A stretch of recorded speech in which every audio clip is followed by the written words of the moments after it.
Baik, Assalamualaikum warahmatullahi wabarakatuh. Selamat pagi, siang, sore, dan malam. Terima kasih kepada Ibu Adita dimanapun berada yang telah menyempatkan waktu untuk menyaksikan video ini. Pada kesempatan kali ini, izinkan kami dari kelompok 7 untuk menjelaskan mengenai studi kelayakan proyek renovasi Snack Point. Sebelumnya, perkenalkan kami anggota dari kelompok 7. Yang pertama ada saya sendiri, yaitu Ridwan Ahmad Iqbal. Saya Faizal Amrul. Saya Ahmad Fahrudi Zaldi. Saya Asri Putri Diamanda. Dan saya Aulia Rahmanea. Baik, untuk menghemat waktu mungkin langsung saja. Next. Berikut outline dari penjelasan kelompok kami. Yang pertama ada pendahuluan, lalu kajian lokasi studi, tinjauan pustaka, kajian aspek-aspek, analisis kelayakan finansial, dan yang terakhir adalah kesimpulan. Next. Kita masuk ke pendahuluan. Yang pertama adalah latar belakang. Semarang adalah salah satu kota terbesar di Indonesia. Perkembangan kota ini semakin hari semakin tinggi dengan meningkatnya sektor ekonomi di wilayah Semarang. Dengan kontur yang terbagi menjadi Semarang atas dan Semarang bawah, kebutuhan akan snack atau kudapan ringan sangat tinggi, apalagi untuk daerah Semarang atas yang notabene mempunyai udara yang dingin. Hal tersebut membuat toko Snack Point semakin tahun mengalami peningkatan pendapatan. Atas dasar hal itulah dilakukan renovasi dari toko ini, dan kami ingin menganalisis apakah renovasi ini layak dan dapat diterima. Selanjutnya adalah tujuan. Tujuan yang pertama yaitu untuk menjadi acuan pengambilan kebijakan dalam proses perencanaan proyek renovasi, dan untuk tujuan yang kedua yaitu untuk mengetahui aspek kelayakan finansial yang harus dipertimbangkan pada proyek renovasi. Selanjutnya untuk kajian lokasi studi, deskripsi proyek yaitu fungsi bangunannya adalah toko dengan luas lahan sebesar 9 x 16 meter dengan koefisien lantai bangunan 2 lantai ditambah 1 rooftop. Untuk pemilik dan sumber dana berasal dari swasta dan jenis usahanya adalah toko snack. Untuk lokasi dan wilayah pemasaran, toko Snack Point berada di Jalan Rasa Mala Raya nomor 83, Kecamatan Banyumanik, Kota Semarang, Jawa Tengah. Untuk potensi, toko Snack Point berada di sekitar Pasar Rasa Mala dengan jarak sekitar 100 meter. Area belanja yang luas disertai area parkir untuk motor dan mobil, sistem toko yang modern seperti minimarket memberikan pengalaman berbelanja yang berbeda, serta produk makanan yang beragam. Tidak hanya snack, melainkan makanan khas beberapa daerah yang dikemas untuk oleh-oleh pengunjung. Baik, selanjutnya kajian aspek-aspek. Untuk tinjauan aspek pasar dari segi permintaan, dikarenakan masyarakat yang tinggal di topografi dataran tinggi, kebutuhan akan snack sama halnya dengan kebutuhan pokok, pengunjung menyarankan agar dilakukan perluasan toko, agar suasana lebih nyaman dan dapat menampung jumlah pengunjung yang lebih dari sebelumnya. Pengunjung juga menyarankan untuk menjual jenis makanan yang lebih bervariasi. Next. Lalu dari segi penawaran, konsep berbelanja yang berbeda dengan toko sejenis di wilayah sekitar Pasar Rasa Mala, yaitu dengan konsep yang lebih modern serta dengan transparansi harga untuk pengunjung. Lalu adanya sistem keanggotaan serta pengumpulan poin dalam setiap transaksi membuat pengunjung akan terikat dan kembali berbelanja di toko Snack Point. Lalu tersedianya area parkir sehingga pengunjung nyaman untuk memarkirkan kendaraan.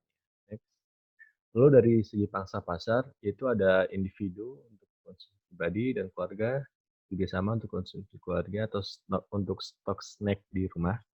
Lalu untuk perusahaan sendiri baik untuk konsumsi harian karyawan maupun untuk acara perusahaan. Hal ini sangat diandalkan tetapi bukan karena intensitas pembelinya, tetapi karena kualitas dalam setiap pembeliannya. Lalu ada juga untuk mahasiswa Universitas Diponegoro yang dapat memesan melalui aplikasi pemesanan makanan. Next, dari segi persaingan, terdapat 2 toko sejenis di sekitar Snack Point. 2 toko tersebut sudah lebih dahulu berdiri namun konsep yang dimiliki berbeda. Selain 2 toko tersebut, ada pula toko sejenis di wilayah Kecamatan Banyumanik namun konsepnya masih tradisional. Salah satu cara untuk meningkatkan daya saing yaitu dengan melakukan renovasi dan menjadikan area toko menjadi lebih luas dan nyaman. Berikut jarak Snack Point ke toko 1 yang berjarak kurang lebih 73 meter, lalu jarak ke toko 2 kurang lebih 91 meter. Lalu dari segi strategi pemasaran, toko Snack Point membentuk kartu keanggotaan atau membership yang diberikan secara cuma-cuma pada setiap transaksi tertentu. Lalu ada sistem poin, di mana setiap poin yang didapatkan oleh pengunjung dalam setiap transaksinya dapat ditukarkan dengan hadiah sesuai jumlah poin. Lalu ada juga promosi dengan menjadi sponsor untuk acara warga sekitar maupun perusahaan. Lalu ada memasang banner di depan toko untuk memberikan informasi mengenai promo. Next. Baik, selanjutnya kita masuk ke bagian tinjauan aspek manajemen. Di tinjauan aspek manajemen ini terbagi menjadi beberapa bagian. Yang pertama itu ada struktur organisasi, perencanaan rekayasa usaha, sistem keuangan, dan investasi proyek renovasi. Oke, kita akan bahas satu-satu. Yang pertama adalah struktur organisasi. Snack Point tidak memiliki struktur organisasi perusahaan secara menyeluruh. Hal ini dikarenakan usaha secara langsung diambil alih oleh pemilik secara pribadi. Pemilik secara langsung mengontrol usaha dari segi finansial hingga operasional. Beberapa karyawan ditempatkan untuk melayani pelanggan, tetapi statusnya bukan merupakan struktural manajemen. Bagian yang kedua, perencanaan rekayasa usaha. Perencanaan rekayasa dilakukan untuk memastikan keberlangsungan usaha selama proses renovasi berlangsung. Selain itu, proses ini dilakukan untuk memastikan bahwa Snack Point setelah renovasi akan berdampak baik terhadap pendapatan usaha. Proses ini berlangsung selama beberapa bulan bersamaan dengan proses perencanaan struktur. Kemudian kita masuk ke sistem keuangan. Pemilik mengontrol langsung sistem keuangan.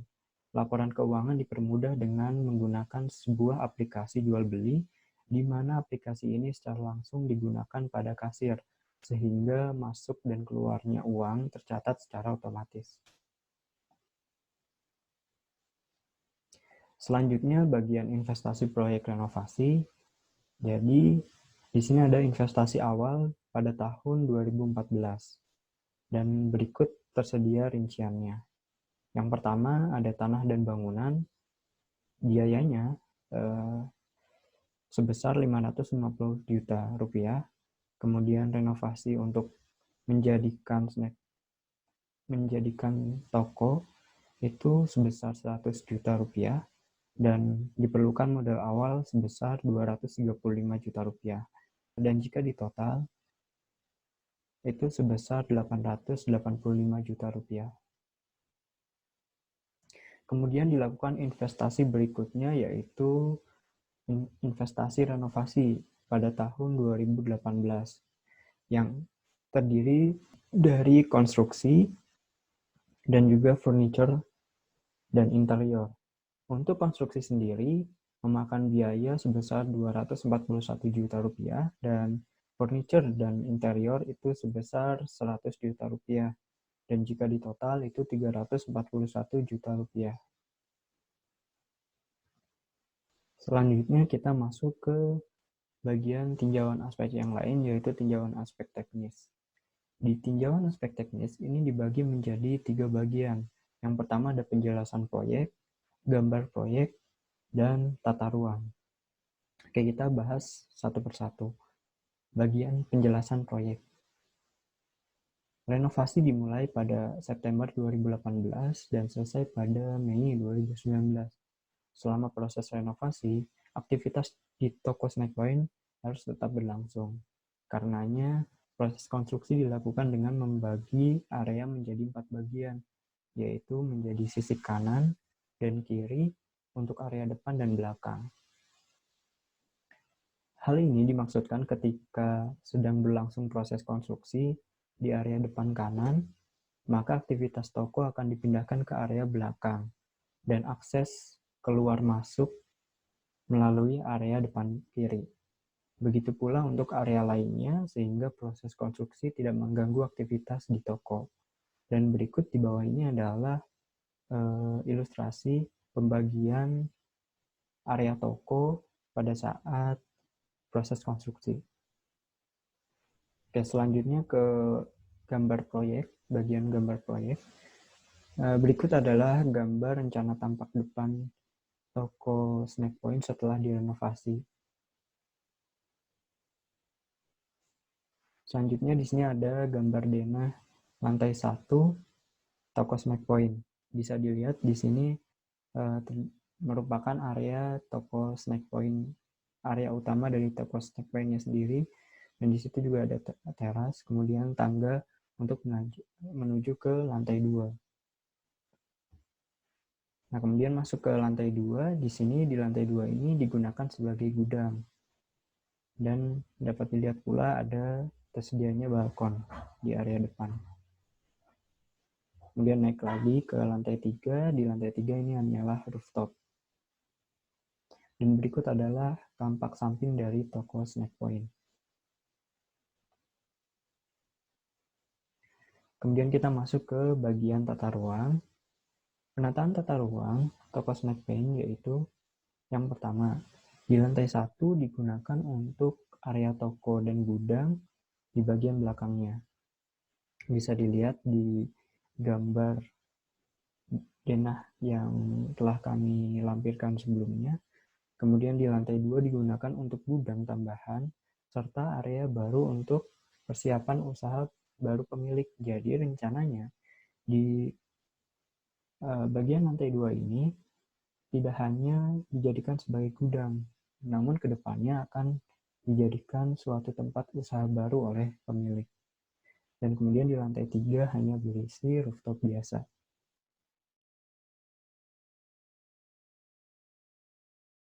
Selanjutnya, kita akan melakukan analisis kelayakan finansial proyek renovasi toko Snack Point.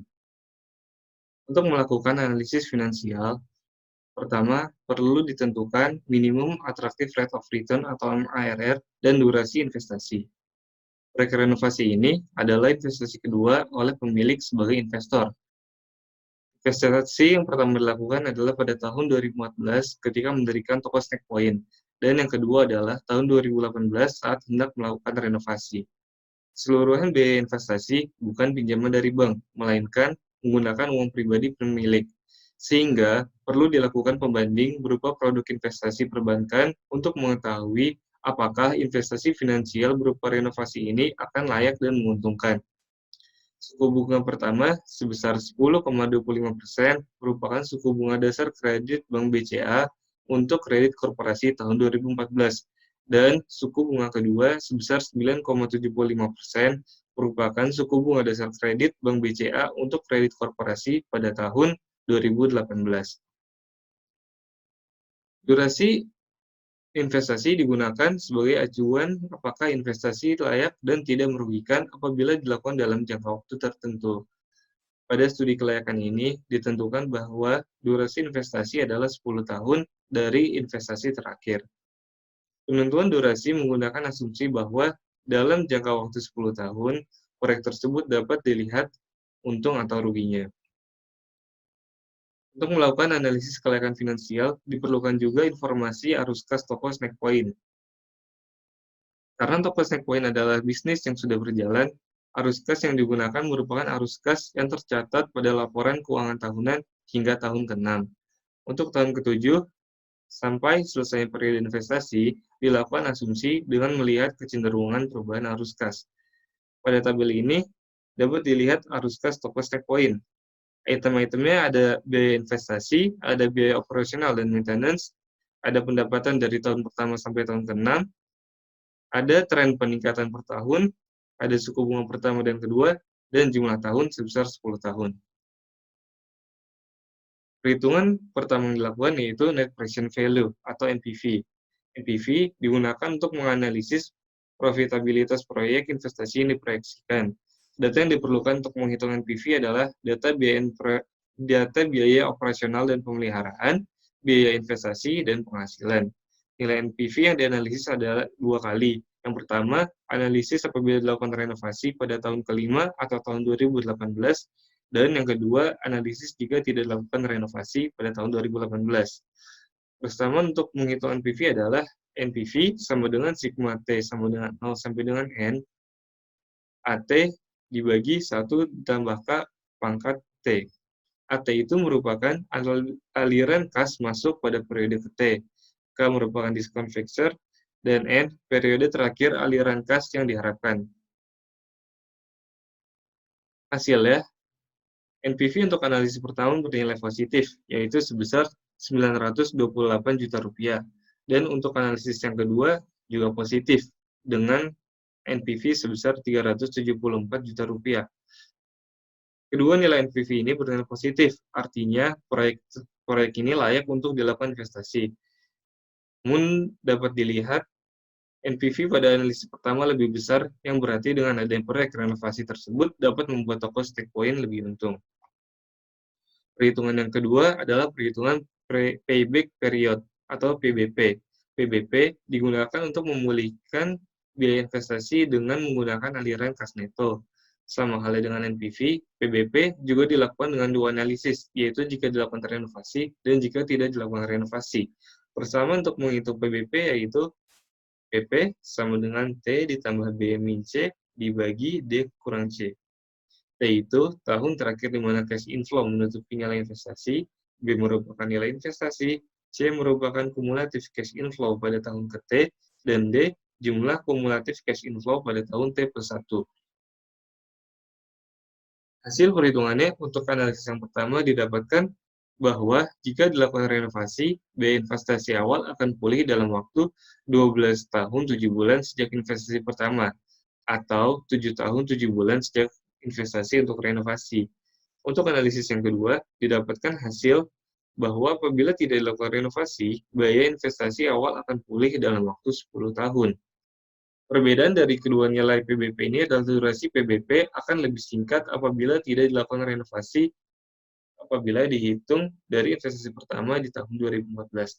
Namun, apabila acuannya adalah tahun investasi terakhir, durasi PBP akan lebih singkat dan disimpulkan bahwa investasi layak dilakukan, karena durasi PBP kurang dari durasi investasi. Perhitungan selanjutnya adalah perhitungan Benefit Cost Ratio, atau BCR. BCR ini dilakukan untuk mengetahui besar keuntungan atau kerugian dari suatu proyek. Perhitungan BCR dilakukan dengan mempertimbangkan biaya yang akan dikeluarkan, serta manfaat yang akan dicapai. Sama halnya dengan analisis sebelumnya, BCR juga dilakukan 2 kali, yaitu jika dilakukan renovasi dan jika tidak dilakukan renovasi. Persamaan untuk menghitung BCR adalah kumulatif dari nilai sekarang kas bersih dibagi kumulatif dari nilai investasi.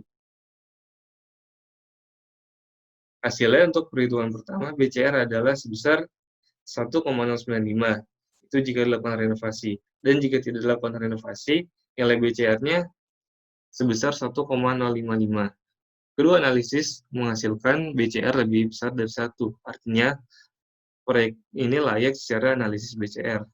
Pilihan proyek jika dilakukan renovasi memiliki nilai BCR yang lebih besar dibandingkan tanpa renovasi. Berarti keuntungan yang diperoleh jika dilakukan renovasi akan lebih besar. Perhitungan yang keempat merupakan Internal Rate of Return atau IRR. IRR digunakan untuk menentukan apakah investasi di suatu proyek memiliki laju pengembalian yang lebih baik jika dibandingkan dengan investasi di tempat lain. Sama seperti analisis sebelumnya, perhitungan IRR juga dilakukan 2 kali, yaitu apabila dilakukan renovasi dan jika tidak dilakukan renovasi. Persamaan untuk menghitung IRR adalah A0 sama dengan sigma T sama dengan 0 sampai dengan N AT dibagi 1 ditambah R pangkat T. A0 adalah aliran kas keluar, AT merupakan aliran kas masuk pada periode ke T, R merupakan tingkat bunga, dan N merupakan periode terakhir aliran kas yang diharapkan. Pada analisis pertama, didapatkan nilai IRR jika dilakukan renovasi adalah sebesar 17,03%. Pada analisis kedua, didapatkan nilai IRR jika dilakukan renovasi adalah sebesar 12,52%. Kedua nilai IRR tersebut kurang dari nilai MARR yang digunakan, yaitu 10,25% dan 9,75%. Nilai IRR apabila melakukan renovasi lebih besar daripada jika tidak melakukan renovasi, sehingga dapat dinyatakan bahwa renovasi akan memberikan keuntungan yang lebih besar daripada jika tidak melakukan renovasi. Perhitungan selanjutnya adalah analisis finansial setelah pajak. Perhitungan analisis pada subbab sebelumnya yang merupakan perhitungan NPV, BCR, PPP, dan IRR merupakan analisis finansial tanpa memperhitungkan kewajiban akan pembayaran pajak. Berdasarkan Peraturan Pemerintah Nomor 28 Tahun 2018 tentang Pajak Penghasilan, proyek ini berkewajiban untuk membayarkan pajak sebesar 0,5% dari pendapatan per bulan. Berdasarkan perhitungan pajak, didapatkan nilai NPV jika dilakukan renovasi sebesar Rp918 juta, sedangkan apabila tidak dilanjutkan proses renovasi, akan didapatkan nilai NPV sebesar Rp368 juta. Nilai NPV pada analisis finansial setelah pajak akan lebih kecil dibandingkan analisis sebelumnya. Hal ini dikarenakan pendapatan yang akan diterima akan dikurangi kembali oleh pembayaran pajak. Meskipun demikian, nilai NPV yang didapat akan tetap positif sehingga proyek akan layak untuk dilaksanakan. Analisis selanjutnya adalah analisis sensitivitas. Analisis sensitivitas digunakan untuk memastikan bahwa apabila terjadi suatu perubahan dalam arus kas, baik itu perubahan pada pendapatan maupun pengeluaran, investasi akan tetap layak dan tidak akan merugi. Hasil dari analisis ini dapat digunakan untuk mengurangi risiko kerugian serta mempersiapkan tindakan pencegahan supaya kerugian tidak terjadi. Dua kondisi yang akan dilakukan analisis pada analisis sensitivitas ini adalah yang pertama yaitu peningkatan pengeluaran yang diakibatkan oleh perubahan upah tenaga kerja, yang kedua merupakan berkurangnya pendapatan. Berkurangnya pendapatan di sini dapat diakibatkan karena semakin ketatnya persaingan usaha di sekitarnya. Untuk kondisi pertama yaitu kenaikan upah tenaga kerja. Persentase kenaikan upah tenaga kerja rata-rata sebesar 8,41% per tahunnya. Persentase ini akan digunakan untuk memperhitungkan kecenderungan perubahan nilai NPV serta durasi PPP selama periode investasi. Hasil dari analisis ini adalah kita melakukan uji coba dengan beberapa persentase, mulai dari 0%, 7,43%, 8,41%, 11,32%, dan 12%. Hasilnya seperti yang tertera pada grafik. Untuk hubungan kenaikan UMK terhadap NPV, apabila kenaikan UMK atau kenaikan upah tenaga kerja yang berimbas kepada kenaikan pengeluaran itu lebih besar dari 11,32%, nilai NPV akan berubah menjadi negatif, yang berarti proyek investasi ini akan merugi. Apabila kita melihat dibandingkan dengan durasi PBP, ketika kenaikan pengeluaran atau pertambahan pengeluaran itu lebih besar dari 7%, durasi PBP akan melebihi periode investasi, yang berarti perlu dilakukan kajian lebih lanjut apakah investasi ini layak atau tidak. Kenaikan biaya pengeluaran apabila sebesar kenaikan rata-rata UMK yaitu 8,41%, nilai NPV-nya akan tetap positif, tetapi durasi PBP-nya akan melebihi durasi investasi. Batas dari persentase peningkatan tertinggi untuk pengeluaran yang tidak akan menyebabkan nilai NPV menjadi negatif serta durasi PBP-nya akan tetap tidak melebihi durasi investasi adalah 7,43%. Apabila peningkatannya lebih dari 7,43%, perlu dilakukan tindakan-tindakan pencegahan supaya kerugian dapat diminimalisir. Kondisi kedua adalah terjadinya perubahan pendapatan. Perubahan pendapatan di sini dapat berupa berkurangnya pendapatan maupun peningkatan pendapatan, namun di bawah persentase asumsi peningkatan pendapatan sebelumnya. Perubahan pendapatan ini dapat terjadi karena beberapa hal, seperti persaingan bisnis maupun kondisi sosial yang berubah. Simulasi yang dilakukan untuk analisis sensitivitas mengenai perubahan pendapatan ini menggunakan beberapa persentase perubahan pendapatan, yaitu 8,08% yang merupakan asumsi awal peningkatan pendapatan, kemudian 0% yang berarti tidak ada perubahan pendapatan, baik itu tidak meningkat maupun tidak berkurang, kemudian perubahan pendapatan berkurang 0,13%, berkurang 3%, berkurang 7%, dan berkurang 10%. Dilihat dari grafik ini, hubungan perubahan pendapatan terhadap nilai NPV, apabila perubahan pendapatannya besar berkurang 7%, nilai NPV akan mulai bergerak menjadi negatif yang akan mengindikasikan bahwa proyek ini akan merugi. Kemudian, apabila mempertimbangkan durasi PBP, ketika pendapatan berkurang 0,13%, durasi PBP sudah melampaui durasi investasi.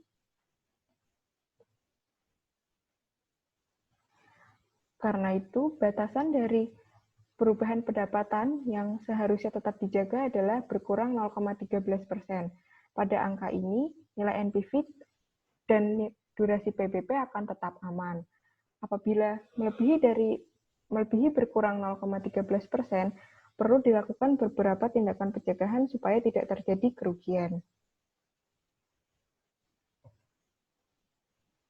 Selanjutnya adalah kesimpulan yang akan disampaikan oleh rekan saya. Oke, yang terakhir adalah kesimpulan. Dari analisis yang telah kami lakukan, dapat dikatakan apabila dilakukan renovasi, baik memperhitungkan nilai pajak maupun tidak, didapatkan nilai net present value atau NPV yang lebih besar dari 0, dan jumlahnya lebih besar dibandingkan tidak melakukan renovasi, sehingga proyek renovasi layak dan menguntungkan. Selanjutnya untuk durasi payback period yang dihasilkan lebih kecil atau lebih singkat dibandingkan durasi investasi, sehingga proyek renovasi layak. Kemudian untuk nilai benefit cost ratio yang didapatkan lebih besar dari 1, baik dilakukan renovasi maupun tanpa renovasi. Dari analisis, nilai PCR saat dilakukan renovasi lebih besar dibanding tanpa renovasi, sehingga proyek layak dan menguntungkan. Nilai internal rate of return jika dilakukan renovasi adalah sebesar 17,03% dan jika tidak adalah sebesar 12,52%. Kedua nilai IRR ini lebih besar dibandingkan nilai MARR yang digunakan, yaitu 10,25% dan 9,75%, sehingga dapat dinyatakan proyek renovasi layak. Analisis sensitivitas dilakukan dengan dua kondisi. Batas persentase kenaikan UMK optimum adalah 7,43%, selebihnya nilai NPV akan negatif dan durasi PBP akan melebihi. Dan batas perubahan pendapatan adalah tidak melebihi minus 0,13% agar proyek tidak merugi.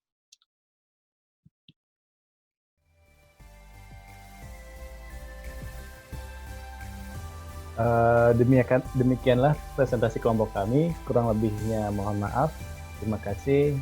Assalamualaikum warahmatullahi wabarakatuh.